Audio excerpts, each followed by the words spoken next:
দেখুন, তার দেশ ত্যাগে তো কোনো নিষেধাজ্ঞা দেওয়া হয়নি, কোর্টও দেয়নি বা দুদকও দেয়নি।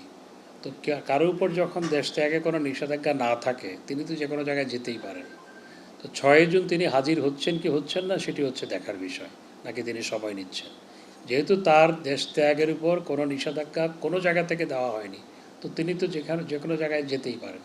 প্রথমত, ডয়চে ভেলির যে প্রতিবেদন, সেটির সারমর্ম বোঝা বড় মুশকিল, কারণ কোনো তথ্যপত্রের ভিত্তিতে সেই প্রতিবেদন হয়নি।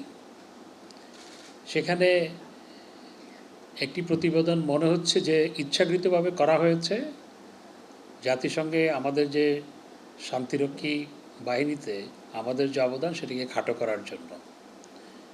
এবং ডয়চে ভেলিতে এরকম মাঝে মধ্যেই কিছু কিছু প্রতিবেদন করা হয় যেগুলো আমাদের দেশের স্বার্থবিরোধী এবং দেশকে আন্ডারমাইন করে। তো সেখানে কিছু, আমি ডয়চে ভেলিকে দোষ দেওয়ার চেয়েও সেখানে কিছু বাঙালি যুক্ত আছেন যারা এগুলোর সাথে যুক্ত।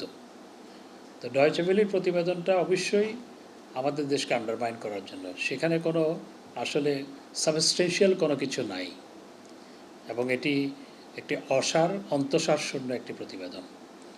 আমাদের শান্তিরক্ষী বাহিনী অত্যন্ত দক্ষতার সাথে, পেশাগত যোগ্যতার সাথে, অত্যন্ত সুনামের সাথে বিভিন্ন মিশনে কাজ করছে, এবং জাতিসংঘের মহাসচিবও সেটির ভূয়সী প্রশংসা করেছেন। আমি জাতিসংঘের অন্যান্য বিভিন্ন দপ্তরের প্রধানদের সাথে যখন আলোচনা হয়েছে এবং সেখানে রিসেপশনে সেখানে অনেকের সাথে আমার কথা হয়েছে, সবাই বাংলাদেশের অত্যন্ত ভূয়সী প্রশংসা করেছেন।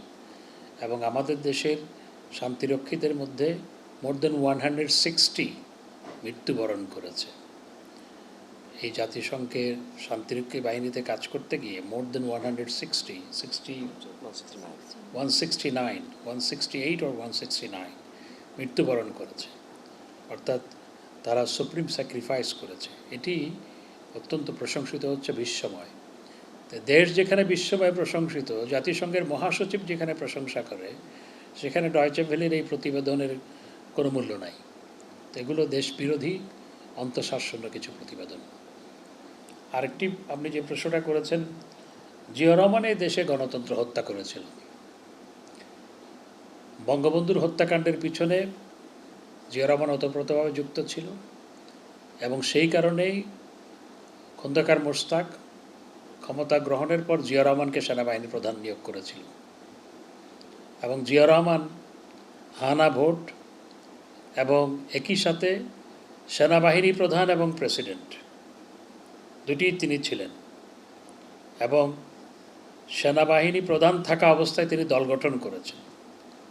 এটি কোনো গণতান্ত্রিক রীতিনীতি নয়।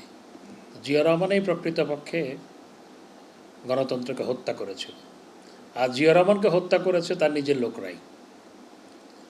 আমার প্রশ্ন, আমি 30শে মে আওয়ামী লীগের যে আলোচনা সভা, সেখানেও সেই প্রশ্ন রেখেছিলাম, আজকেও রাখতে চাই।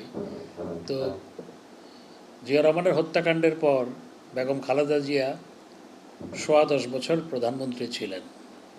তো তিনি কেন, এবং জিয়া রহমানের হত্যাকাণ্ডের পর সত্তার সাহেবও রাষ্ট্রপতি ছিলেন, বিএনপি ক্ষমতায় ছিল, তারা কেন জিয়া হত্যার বিচার করল না? তাহলে নিশ্চয়ই কেঁচো থেকে সাপ বেরোবে বলেই তারা হয়তো জিয়া হত্যার বিচার করে নাই। প্রকৃতপক্ষে জিয়া রহমানই হচ্ছে গণতন্ত্র হত্যাকারী।